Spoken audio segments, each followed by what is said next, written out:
तो बाढ़ से लेकर मैदान तक मूसलाधार बारिश से हाहाकार मचा हुआ है। हिमाचल और उत्तराखंड में भारी बारिश से हालात बिगड़ गए हैं। नदी नाले उफान पर हैं। हिमाचल के धर्मशाला, शिमला समेत कई जिले भीषण बाढ़ की चपेट में आ गए हैं। इस वक्त की बड़ी और अहम खबर आपको बता रहे हैं, हिमाचल से बाढ़ की भयानक तस्वीर सामने आई है। धर्मशाला में भारी बाढ़ से हालात बिगड़ गए हैं और हालात किस कदर बिगड़े हैं वो तस्वीरें आपके सामने हैं। धर्मशाला, शिमला समेत कई जिले इस वक्त बाढ़ की चपेट में हैं और इन जिलों में कैसे हालात बदल गए हैं देखिए। धर्मशाला की तस्वीर है आपके सामने हिमाचल प्रदेश की, जहां पर जो पानी का बहाव है वो बहुत तेजी के साथ बह रहा है। और ये देखिए धर्मशाला की तस्वीर है। वैसे तो ये नाला है, लेकिन आपको ये नजर आएगा कि हालात किस कदर खराब है। और अपने सहयोगी अनूप की इस पूरे खबर को लेकर एक रिपोर्ट आई, आपको दिखाते हैं। हिमाचल प्रदेश में मौसम लगातार कहर अपना बरपा रहा है। मौसम विभाग की बात करूं तो पिछले कल जो है वो जिला कांगड़ा के लिए जो है वो रेड अलर्ट जारी कर रखा था। तो आज उस रेड अलर्ट के चलते जिला प्रशासन ने जो है वो पूरी तरह से जिला कांगड़ा में शिक्षण संस्थान बंद कर दिए हैं। बच्चों को स्कूलों से जो है वो आज जो है वो छुट्टी दे दी गई है। देर रात से हो रही लगातार भारी बरसात के चलते सारे नदी नाले जो है वो उफान पे हैं। मैं इस वक्त एक बार कैमरा पर्सन को कहूँगा जरा विजुअल दिखाएंगे। मैं इस वक्त हूँ जिला कांगड़ा के पालमपुर में और पालमपुर के साथ बहती है ये न्युगल नदी। इस न्युगल नदी आमतौर पर साथ बहने वाली न्युगल नदी का रौद्र रूप आप देख सकते हैं। लगातार जो है वो जल स्तर इसमें बढ़ रहा है और उसी के चलते जिला प्रशासन लगातार लोगों से अपील कर रहा है कि किसी भी तरह के, चाहे न्युगल नदी की बात हो या बाकी नदी नालों की बात हो, वहाँ से जो है वो दूरी जो है आप बनाए रखें ताकि किसी भी अनहोनी से बचा जा सके। दूसरी तरफ बात करूंगा तो जिला कांगड़ा के ही अलग अलग जगहों पर आप देख सकते हैं कई जगह सड़कें बंद हैं, कई जगह जो है वो पानी की सप्लाई जो है वो ठप हो गई है। बालकुप्पी एक गांव है, वहां पर जो है लोगों के घरों में आज जो है जब देर रात बारिश हुई तो उसके चलते जो है एक नाले का पानी जो है वो लोगों के घरों में घुस गया। वहां पर भी नुकसान की खबर जो है वो वहां से आ रही है। एनडीटीवी के लिए धर्मशाला से अनूप धीमान। और इस बीच एक और अहम खबर आपको बताते हैं। हिमाचल प्रदेश के शिमला में 5 मंजिला इमारत भरभरा कर ढह गई। यहां भट्टा कूपर में यह हादसा हुआ है। गनीमत यह रही कि इनमें किसी तरीके की जान का कोई नुकसान नहीं हुआ है। खतरे को देखते हुए बिल्डिंग को पहले से ही खाली करवा लिया गया था। शिमला की यह तस्वीर जहां पर 2-3 सेकेंड में ही ये पूरी की पूरी जो इमारत है वो भरभरा कर गिर गई। 3 सेकेंड में भरभरा कर पूरी बिल्डिंग धराशायी हो गई। 5 मंजिला बड़ी इमारत थी और अचानक से धराशायी हो गई। राहत की बात यह है कि इसमें कोई पहले से मौजूद नहीं था।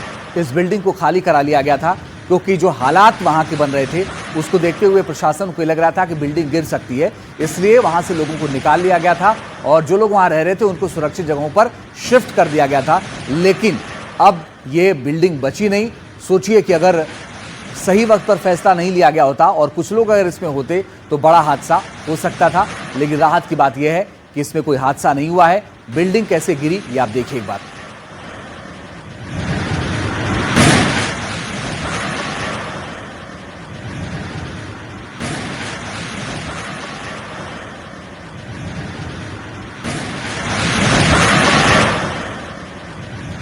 तो 2 अलग अलग तस्वीरें इस वक्त आपके सामने हैं। तो आगे तो दरारें नीचे जा नहीं पा रहे अभी डर के मारे। एक तो मौसम ऐसा हुआ है ना, क्या करे। सामान तो हमारे पास, कपड़े भी नहीं है पहनने को, जान ही चाहिए बस। तो हमारे को तो भागने के लिए भी रास्ता नहीं मिला। अच्छा, ये बिल्डिंग इतनी जल्दी गिरी ना, 10 मिनट के अंदर। ऊपर जाओ बोले इनको पीछे निकलो भाई, हो रहा है कुछ कमरे के पीछे। हाँ, हिल रही है ये तारें। जी जी, अरे निकलो ऊपर तो आओ। तो हालात सिर्फ हिमाचल में ही नहीं खराब हैं, अब उत्तराखंड की भी बात कर लेते हैं। उत्तराखंड में भारी बारिश को लेकर रेड अलर्ट जारी कर दिया गया है। उत्तराखंड में भारी बारिश के चलते 100 से ज्यादा सड़कें मलबा और भूस्खलन के कारण बंद हैं। इसके अलावा नदियों का जलस्तर भी कई जगह खतरे के निशान के ऊपर बह रहा है। हरिद्वार, ऋषिकेश में गंगा खतरे के निशान से नीचे बह रही। इसके अलावा जगह जगह सड़कें लैंडस्लाइड के कारण या तो मलबे के कारण बंद हैं, जिसे लगातार खोलने का भी प्रयास किया जा रहा है। और इस खबर पर और ज्यादा जानकारी के लिए हमारे साथ हमारे सहयोगी किशोर रावत जुड़ रहे हैं। किशोर, हमने ये बताया कि कैसे उत्तराखंड में हालात खराब हैं। पहले किशोर रावत की एक रिपोर्ट आपको दिखाते हैं। फिर उनसे बात करेंगे कि क्या कुछ अपडेट है वहां। उत्तराखंड में बीते एक हफ्ते से लगातार कई जगहों पर भारी बारिश हो रही है, जिससे सामान्य जनजीवन काफी प्रभावित हुआ है।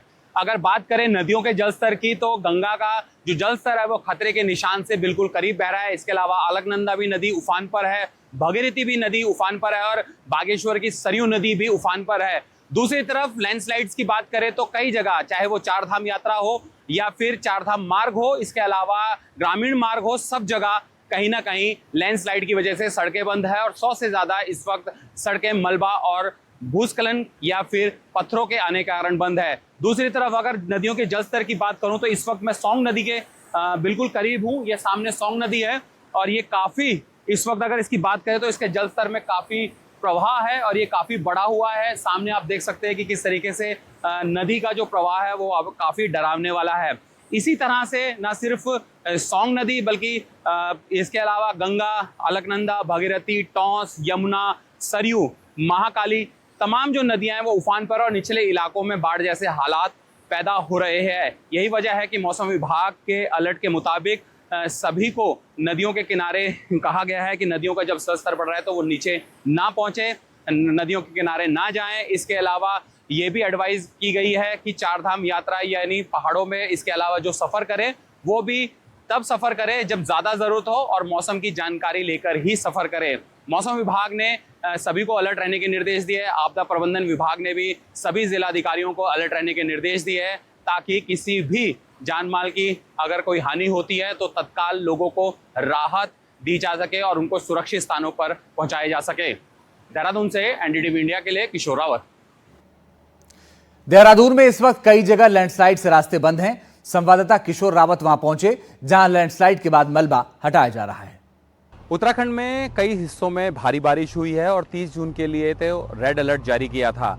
लगभग अगर देखा जाए तो पूरे उत्तराखंड में जगह जगह पर सड़कें बाधित है, लैंडस्लाइड हुए हैं और उनको खोलने का भी प्रयास किया जा रहा है। लेकिन इस वक्त हम देहरादून के मालदेवता वाले क्षेत्र में हैं। यहाँ से आगे सौंग नदी डैम बनाया जा रहा है और इस वक्त तमाम जो रास्ते हैं वो बंद है और उनको खोलने का प्रयास किया जा रहा है। ठीक मेरे पीछे लैंडस्लाइड की वजह से कई जगह सड़कें बंद है और जेसीबी और अन्य मशीनों से यहाँ पर जो लैंडस्लाइड हुआ है उनको हटाया जा रहा है, मलबे को हटाया जा रहा है और रास्ता खोला जा रहा है। कुल मिलाकर अगर देखा जाए तो इस वक्त कई जगह पर इसी तरह से लगभग 100 से ज़्यादा सड़कें इस वक्त मलबा या फिर लैंडस्लाइड की वजह से बंद है, जिनको लगातार मशीनों द्वारा खोला जा रहा है और यातायात को सुचारू बनाया जा रहा है।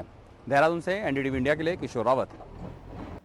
और हरिद्वार में भी बहुत ज्यादा अच्छे हालात नहीं है। उत्तराखंड के हरिद्वार में भी लगातार लोगों को परेशानियों का सामना करना पड़ रहा है। एक रिपोर्ट आई आपको दिखाते हैं। हरिद्वार में गंगा का जल स्तर लगातार बढ़ता चला जा रहा था क्योंकि पहाड़ों पर लगातार बारिश हो रही है। लेकिन राहत की बात यह है कि इस वक्त अभी गंगा का जल स्तर चेतावनी लेवल से काफ़ी नीचे आया हुआ है। हरिद्वार में गंगा का जल स्तर बढ़ता है तो मैदानी क्षेत्रों में लोगों को समस्याएं खड़ी हो जाती हैं, जिसके कारण प्रशासन जो है पूरी मुस्तैदी दिखा रहा है और लगातार लोगों को चेतावनी दे रहा है कि जो समीपवर्ती गांव और क्षेत्र हैं उनसे लोग जो है सुरक्षित स्थानों पर चले जाएं। जहां तक हरिद्वार के यात्रियों की बात करें तो गंगा के घाटों पर जो लोग यात्री स्नान करते हैं उनके लिए जिला प्रशासन ने कल रात से गंगा के जल स्तर को कम कर दिया है और सुरक्षा की दृष्टि से यहाँ पर पूरी पुलिस और एनडीआरएफ और सभी प्रशासन से जुड़ी हुई संस्थाएं तैनात हैं। लगातार सूचनाओं का आदान प्रदान उत्तर प्रदेश तक लगातार चल रहा है। हरिद्वार से राहुल कुमार, एनडीटीवी इंडिया।